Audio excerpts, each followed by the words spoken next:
atau rambutnya. Jadi menyela-nyelani jenggot yang tebal. Menyela-nyelani jenggot yang tebal. Ada catatannya yang tebal. Kalau yang tipis itu tetap wajib dibasuh, tapi kalau yang tebal itu sunnah saja. Ketika seseorang memiliki laki-laki memiliki jenggot terus tebal, itu kita wudunya itu walaupun kita tidak masukkan di dalam di dalam kulit, itu wudunya tetap sah. Tapi agar kita itu mendapatkan kesunahan wudu itu adalah dengan menyela-nyelainya. Jadi disela-selai bagian dalamnya jenggot. Dan kesunahan itu cuma diperuntukkan bagi laki-laki. Tapi kalau perempuan kok semisal ada perempuan memiliki jenggot yang tebal, itu tetap wajib dibasuh sampai terkena kulitnya. Tapi kalau laki-laki itu sunnah. Jadi ketika jenggotnya tebal itu agar mendapatkan kesunahan itu adalah dengan menyela-nyelani jenggotnya. Sedangkan caranya gimana? Kalau caranya menyela-nyelani wa kaifiyatu di Fathul Qorib ini adalah ayat khola rajul asabiyahu min asfalil lihyah. Yaitu laki-laki tersebut menyela-nyelai dari arah bawah. Dari arah bawah berarti gini, ambil air, nah gitu, disela-selai. Ya itu dilakukan ketika kita setelah membasuh muka. Lalu disela-selainya setelah membasuh muka sebelum membasuh tangan, itu adalah dengan menyela-nyelai bagian bawah jenggotnya. Nah, itu caranya. Kalau tidak pakai cara seperti itu gimana? Ya enggak apa-apa. Tapi kalau di Fathul Qorib ada caranya agar kita mendapatkan kesunahan wudu dengan cara menyela-nyelai jenggotnya. Nah, tapi ini tafsil, perinci loh ya. Perinci, cuma diperuntukkan bagi laki-laki menyela-nyelai jenggot itu sunnah. Tapi kalau perempuan kok jenggotnya tebal itu tetap wajib airnya terkena pada kulit jenggotnya. Itu adalah kesunahan wudu yang nomor 7. Wa takhlilu yang ke-8 adalah wa takhlilu asabi ilyadaini. Lan nyela-nyelani pira-pira driji tangan loro. Wa rijlaini lan driji sikil loro. In wasala lamun tumeka apa almau banyu ilaihima maring asabi ilyadaini wa rijlain.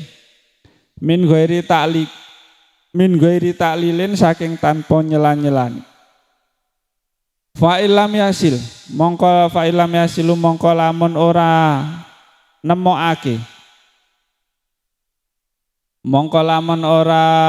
nemokake sapa mutawade ila bihi kejaba kelawan taklil.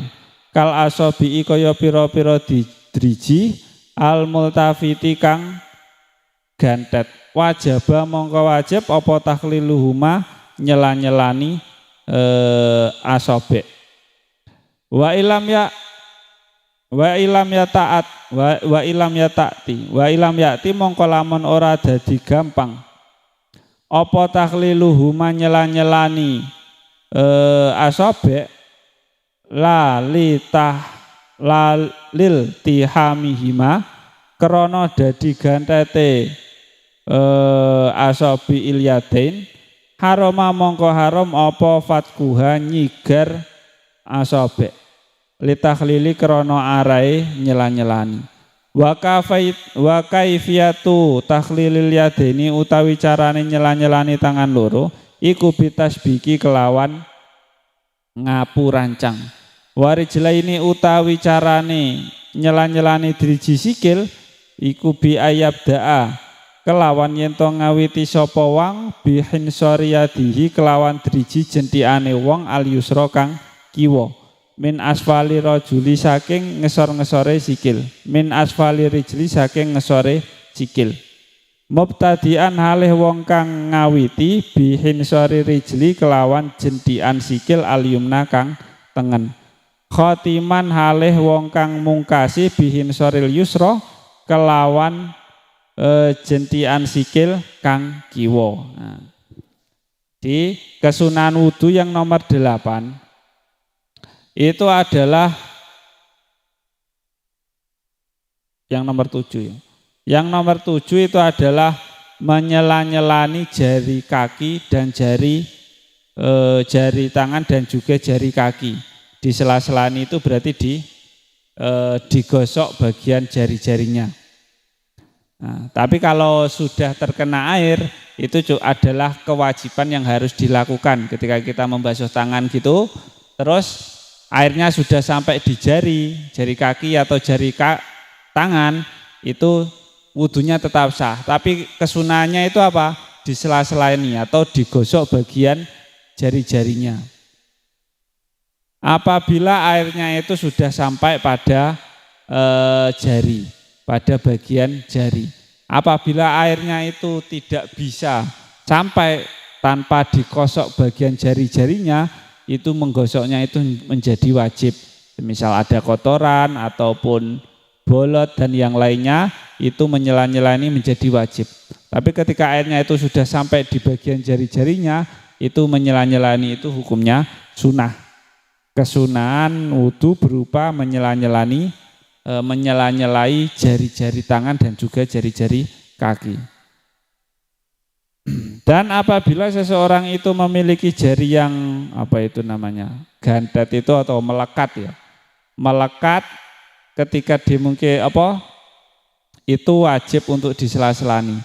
Tetapi kalau melekatnya itu permanen, semisal sebuah kecacatan ataupun yang lainnya, itu tidak perlu sampai menyigar ataupun memotongnya. Karena itu menyakiti diri sendiri. Jadi dalam hukum fikih itu juga ada tidak perlu sampai menyakiti diri sendiri. Nah, karena apa? Karena itu ya sebuah kalau di sini bahasanya adalah haruma fatkuha litakhlil, haram untuk menyigar ataupun dipaksa dengan diiris ataupun yang lainnya. Nah, jadi tidak perlu sampai menyakiti diri sendiri. Wa kaifiyatu tahlil, caranya menyela-nyelani adalah bitasbik. Tasbik itu ngapu rancang itu ya gini. Nah, itu di sela-sela ini ketika kita sudah selesai dalam membasuh tangan, terus tangannya itu di sela-sela ini seperti ini, di apu rancang bahasa Jawa ini. Nah, sedangkan dalam menyela-nyelai kaki kan tidak bisa seperti tangan seperti ini. Jadi gimana?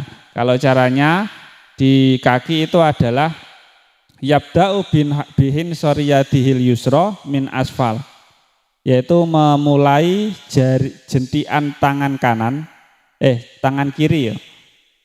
Bihin soriyadihil yusra, jentiannya tangan kiri dimulai pada jari kaki yang bagian kanan. Jari kaki bagian kanan itu disela-selani dengan jari jentian tangan yang bagian kiri. Nah, bihin soril yusro, dan itu dilakukan sampai selesai. Semisal ini kaki, terus sela-selani dengan cara begini, seret, terus sampai selesai. Nah, itu adalah cara menyela-nyelani kaki. Karena tidak bisa seperti tangan begini. Ataupun kita pakai cara sendiri di sela-selani dengan misal ini kaki, langsung seperti ini, enggak bisa. Jadi di sela-selaninya itu caranya seperti ini di Fathul Qorib. Jari kelingking tangan kanan, tangan kiri itu disela-selani pada jari jentiannya kaki kanan terus sampai selesai. Nah, itu dari kitab Fathul Qorib, cara menyela-nyelani kaki itu seperti itu. Nah, itu adalah kesunahan wudu yang nomor 7. Wasaminah, dan kesunahan wudu yang nomor 8 itu adalah takdimul yumna. Wa takdimul yumna lan dinginake sapa mutawadhi ing anggota kang tengen. min yadaihi saking tangan loro warijlaihi lan sikil loro alal yusra ngerekake ing ngatasé anggota kang kiwa min huma saking rijlain wal yadain wal rijlain amal adwani anapun utawi anggota loro aladani yo adwani yusah yashulu kang gampang apa ghusluhuma masuh adwani ma'an halih bareng kal khodaini kaya pipi loro falayak dimongko ora perlu mongko ora sunah dinginake sapa mutawaddi al yumna ing anggota kang tengen min huma halih tetep saking saking adwani bal yutahirani balik cukup nyucikake sapa mutawaddi daf'atan kelawan ambalan wahidatan kang sepisan wa dzakara lan wis nuturake sapa al musannifu ki musannaf sunataihi taslisil adwi ing kesunatan ka ngaping teloni anggota al maksuli kang den basuh wal mamsuhi lan kang den usap fi qoulihi ing dalam dawuh ki musannaf rupane wa thaharah. Di kesunahan wudu yang nomor 8 adalah mendahulukan bagian kanan. Bagi kedua tangan dan kedua kaki. Jadi ini masalah atau hukum-hukum ini diperuntukkan bagi manusia atau orang-orang pada umumnya. Tangannya lengkap, kakinya lengkap, kan ada yang disabel semisal enggak ada tangan kanan, enggak ada tangan kiri ataupun tidak ada tangan, itu nanti wudunya gimana? Apakah harus? Nah, itu nanti ada caranya sendiri. Tapi kalau orang-orang pada umumnya kedua tangan lengkap, kaki tangan lengkap, itu nanti disunahkan untuk membasuh bagian yang kanan dulu, takdimuliumnya, mendahulukan bagian kanan dulu. Sedangkan anggota yang anggota yang tidak